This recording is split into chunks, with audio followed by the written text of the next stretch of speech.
Oh, welcome to the virtual classroom experience. My name is Vivian Stewart.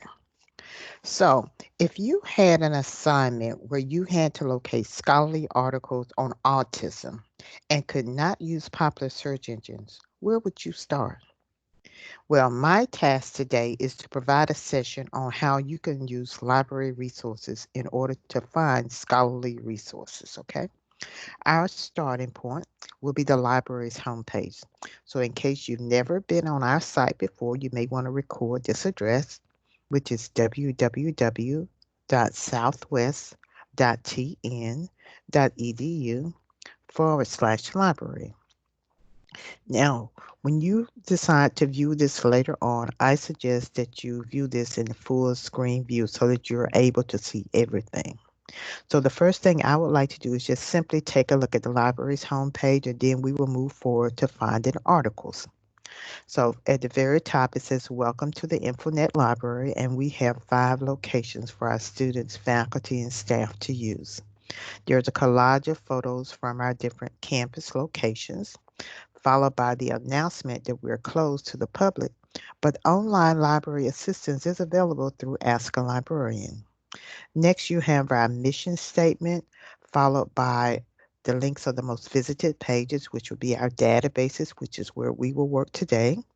Course reserves is where you would typically go if you were trying to find out if one of our locations had a print copy of a textbook that you could use for 2 hours. Reserve a study room is available for students who want to use a study room at one of the campus locations for either individual use or for group use, and the rooms can be used for a 3 hour period.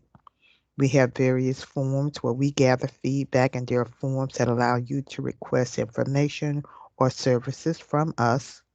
CyberCat is our online catalog, which is typically used to locate print resources. WorldCat is a global catalog to find out where holdings are at other locations. SOAR is our discovery service. Under instant messages, this is where you can perform live chat with the librarian, and no one is online right now, but you can always click to send an email when we're not online. There's a category that says links. You'll see featured resource, which will allow you to view a listing of some of the newer materials that we have received. Over to the left-hand side, we have our widgets, which is Ask a Librarian, and I will be wrapping up with this, followed by our YouTube channel, which is where we have videos that we have created to show you how to use our resources. You have the 360 virtual tour to view the interior of our different locations.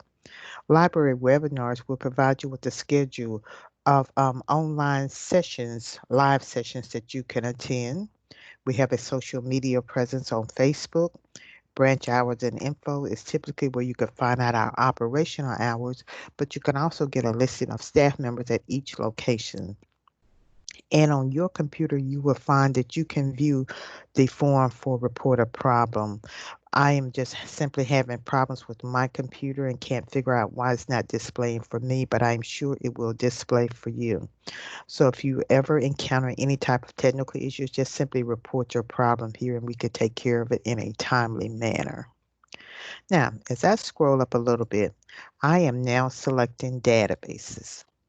Now, on our databases page, this is where you will find alternatives to using Google, Bing, and Yahoo, because our databases are paid subscriptions that will allow you to find full text current information. Your Southwest username and password will be required for remote access. So I encourage you, if you're having problems with your username and passwords now, contact the library staff member or the help desk now so that you could take care of those issues. I also want to point out that we have an A to Z resource page. So if you happen to forget how to access one of the resources that I will show you, you can always find it on this particular page. Now, on the databases page, we have an alphabetical listing of broad categories that are arranged, starting with biographies, and it goes all the way down to science. So, depending on what type of information you're looking for, you simply expand the category, and you will find that we have over 200 different databases that are provided. So, let's start with the category of current events. Now, when I expand the current events, what you'll see is that we have a listing of our databases, which are paid subscriptions, and then we have recommended websites that are provided. Let's start with America's News. Now, America's News is our largest newspaper database.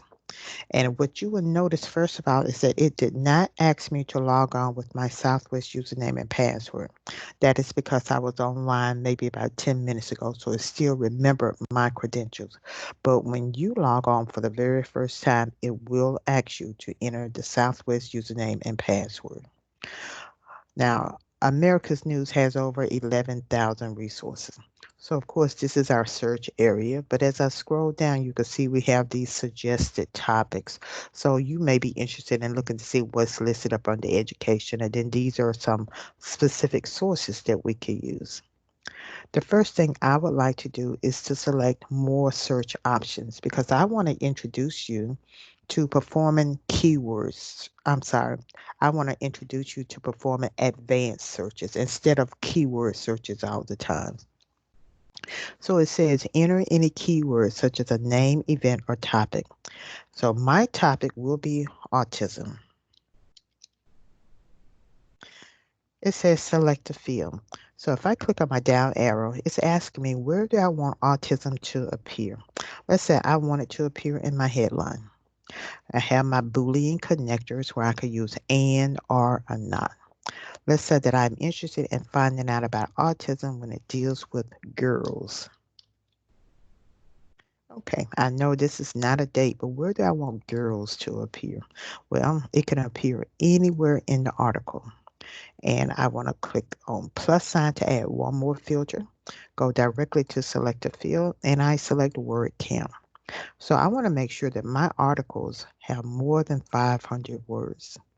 Now, when it comes to sorting, I want to find the best matches first, not just the most current information. And now I'm ready to search. So we're waiting to see how many results we actually found based upon this advanced search that we have just put our filters in for. And I do have some results, and I'm just waiting to see how many. I have 5,307 results. So we can easily go back and make changes by adding additional words or adding more filters. But this is enough to just demonstrate how to use this. So if I wanted to apply a date limiter here, I could. But when we look at our results, this is what you have. The titles of your articles are listed in blue. You have the date. It provides you with the name of the resource where it's located at. You also have an author's name provided here. And in some of your citations, you may have the section of the paper or a reading level. You can also get a preview of the article if you would like. Now, I want you to keep in mind that every article will not be something that you can use. So at this point, you just need to use your best judgment skills. So if I decided that I wanted to view this particular article, I simply select the title. And now I have the full text of this article that I can read. Now, when you're reading through the article, you're also looking to see if it provides you with other terms that you could possibly use to perform another search to get you closer to what you're looking for. But this is the full text of the article. In addition to reading this, I can also listen to this being read to me. All of our databases have tools, and your tools are located at the very top. So as I mouse over each one, you can see what each of these tools will actually do. And the most important one is cite so that you will not be accused of plagiarism. You can export your citation out to these different tools, but all of them are not free tools. So it may be easier for you to just select the style that you have been informed to use, which may be APA, and then copy this information into your works cited page. So if you're looking for very current information, a newspaper article is your best place to start. You can always go back to your listing of results. You could go to the previous article or continue on to the next article. I am closing America's News, and the next place I would like to go is database collections. Under database collections, I want you to see that we now have a category that says multimedia. So these are videos that you can watch. I am selecting TEL, which stands for the Tennessee Electronic Library. And there is also a video that you can watch on how to use the Tennessee Electronic Library. There are about 60 titles that are provided. I am selecting all of my titles, and this time I want to try to find information on, let's see, hearing impairments.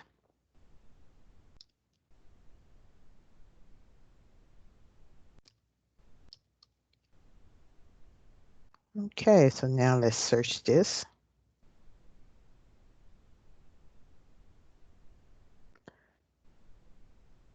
And this is what we have under showing results for.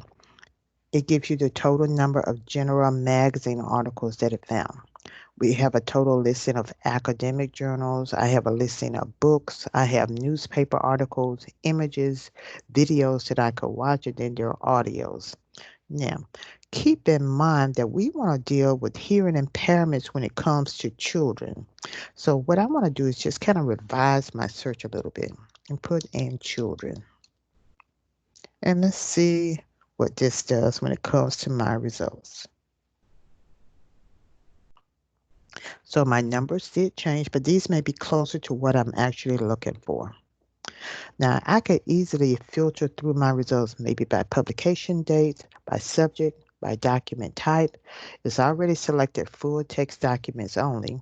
So once again, using my best judgment skills, I would just need to select the article that I think would basically give me what I'm looking for. So what we have are the titles listed in blue. You have the source where your information came from. It provides you with the date. It tells you how many words. It tells me that this is an article. It's not a book review. It's not an interview. It is an article. This is the reading level. And it pulls a couple of sentences from this article. Found in tells me the database from the previous page where the article actually first appeared. By simply selecting the title, I can now view the full text of my article. You have the tool which says Cite up at the top, and you can cite this in the MLA 8, the APA 6, Chicago 17th. There's a tool that allows you to translate this into multiple languages. You could change your font size. You can listen to this if you want to. If you have a Gmail account, you can send this to your Google Drive. Using your Southwest credentials, we can send this to the Microsoft OneDrive. There's an email option, and then there's a download option. So as I stated before, as you're reading through the article, you're looking for the information that you would like to share with your instructor or with your other classmates. So you have an electronic highlighter that would allow you to highlight those sections that's most important for you. Not that you're going to copy and paste this into your paper, but you want to refer back to it. So as you read through the article, you find something that you like, you simply take your mouse and you highlight it. When you release your mouse, you'll see the highlight option. Choose the color of your choice and it highlights it. Now, what will happen is that if you want to, you could just download just the highlighted portions only if you want to, and not have to download or print out the entire article. I know that you possibly feel very comfortable using Google, Bing, and Yahoo, and I understand that. I need you to understand that now that you're college students, your instructors are expecting more from you than just performing a Google search. They're expecting you to provide them with scholarly, authoritative, and credible information. And our databases will do that for you very easily. I just want you to start using them so that you can see just how simple they are to use. Now, I'm about to leave the Tennessee Electronic Library. We're back at our listing of databases. So more than likely, we're going to easily find something under education. So as I expand education, we have a long listing of databases.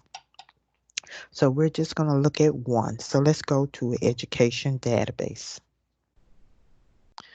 And this time, let's try to find something on Asperger's syndrome. And as I started typing, I'm just waiting to see if Search Assist is going to pretty much find what I'm looking for. Let's see, and it did. So let's select it.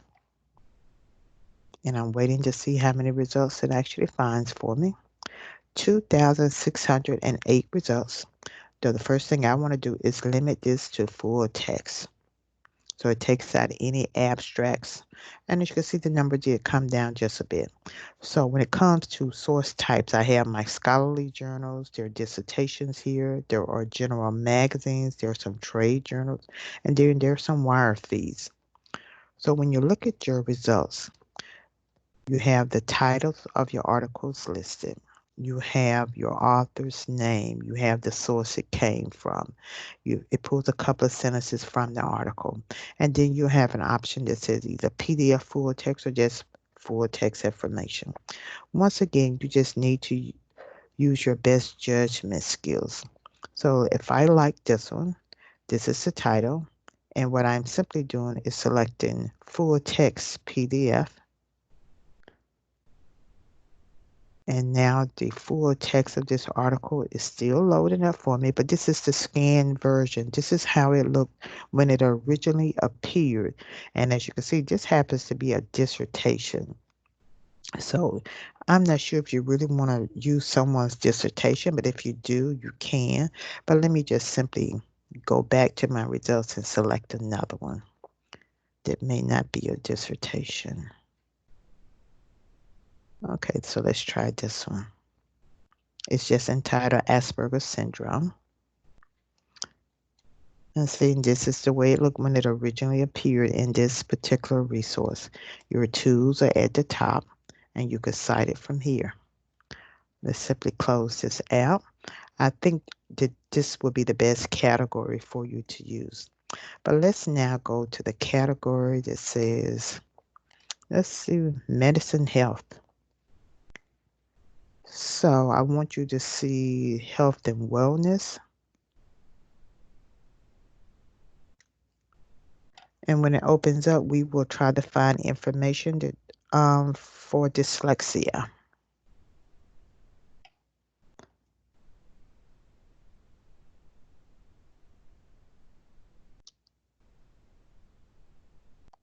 And let's just do children with dyslexia based upon the results that I received. So under showing results for, I have 2 reference books that will provide me with information. I have 101 academic journals, which are more scholarly publications, 29 magazine articles, 1 audio, and over 400 newspaper articles. And all of that information is listed right down below. We're closing this out. And the last place we will go is let's expand periodicals. And under periodicals, let's select Reader's Guide Full Text. So this time, let's see, what do we want to use off of my list? Let's try classroom inclusion. As you can see, this is my list of things that it's trying to provide for me. And I will select this one and search. And I have 40 articles, but everything may not be full text. So I am selecting full text, and it came down to 37. So this is my title, this is the source and the date. It gives me my subject headings in case I wanted to perform a different search, and I can view the PDF full text version, which shows you once again the way it looked when it was scanned from this particular article. As you can see, it may not be a very long article. Your tools are located over to the side, and other articles that appeared in that particular source are listed over to the left-hand side for you. Now, I think that you should have a pretty good idea of how to use our databases to find articles. Now, I want to help you when it comes to writing your critiques of your articles. So we are going to grammar. Under recommended websites, there are sources here that will help you cite your resources. There are things that help you with essay writing, paragraph writing, but I want you to see the thesis builder. So after you have completed your research, if you simply come and use this source, it will create a thesis statement for you. You just simply need to answer the different questions that you have here. And I would suggest with this one, It says, what's your main argument against? If this is not a persuasive paper, just simply change this to what is a third good argument that supports your opinion. And if you select build a thesis based upon what you have placed here, it will generate a suggested thesis statement. Now, it is not plagiarism as long as you don't copy and paste something directly from a source and try to use it as your own. Make an online outline, places everything in outline format for you so that you can stay on target when you're writing your papers. We're closing this out. Before you turn anything in to your instructors, allow Grammarly to proof it for you. So in order for you to use Grammarly, you need to have your own account. So on this registration page, you need to enter your name, your Southwest email, and your password. When you click on sign up, an email goes to your Southwest email and you have to complete the validation and wait for your welcome message or welcome email from Grammarly. You can easily copy and paste whatever you have written into Grammarly and it will proof it for grammatical errors, spelling errors, and also plagiarism. It will outline every problem that it finds, give you suggestions of how you can correct the problem. It can also give you an explanation on why it was a problem, or you can simply dismiss it. Whatever version you have in Grammarly, of course, you need to download that back down to your computer. You can also work with somebody in the academic support center, work with the tutor one-on-one if you would like to. Now we're closing this out and I'm going back to the library's webpage. And let me introduce you to SOAR and what it will do. So with SOAR, let's perform a search on attention deficit. And I think the one I would like to select is here, attention deficit disorder. Now, what SOAR does is provides everything in one place for you. It pulls together all of our print resources, all of our electronic resources in one place. And as you can see, it found over 522,000 results. Now, this number is massive. So the first thing that I would like to do is to select full text online. Under content types, I am selecting let's do newspaper articles for publication date within the last 12 months. And of course, I'm down to 12,217. Now, you can always add additional filters on if you like, but these are our results. And if I want to get information on attention deficit hyperactivity disorder, I can simply click on read more right here. And then I have some related topics. When you look at your results, and I'm just looking for one that doesn't look to be just too scholarly. This is our title. This is the resource that it came from. It pulls a couple of sentences from the resource. These are the different tools that you have access to. If I wanted to view this article, I would just simply select the title. And now I'm just waiting for the full text of this article to display for me. And I have it here. And of course, you have your tools that will allow it to cite it for you. So if you would rather use SOAR instead of using the individual databases, you can. The last thing I want to do is make sure that you know how you can get help later on. You may want to go to our YouTube channel and see if there is a video there that you can watch that would just walk you back through of how to um, find our resources. Or you can go to Ask a Librarian. The first one says request for a research coach. So if you would like a librarian to work with you one-on-one to help you find your resources that you need, simply submit this form letting us know what is a good time. Now, we will not proof any papers for you. We will only be concentrating on the bulleted items, and this will be about a 15 to maybe 20-minute session. Ref Chatter is when librarians are actually online to answer any chat questions that you have. When we're not online, simply send us an email. You can send us a text message using this number. You could chat with us on our Facebook page. Using telephone numbers, you can give us a call, and we have staff members who are responding to any voice messages. Librarians are embedded in all of the online classes. Just simply look for Ask a Librarian under your class list. BombGuard is a software that will allow us to remote out to your computers if you're having problems, and this is our departmental email that you can use to contact us. Now I'm going back to the library's homepage. I'm about to stop sharing my screen. So I do hope that this has been helpful, and just keep in mind that if you need any assistance, you can always go to Ask a Librarian, and a librarian will be more than happy to assist you. Thank you so much for joining me, and I hope that this has been helpful.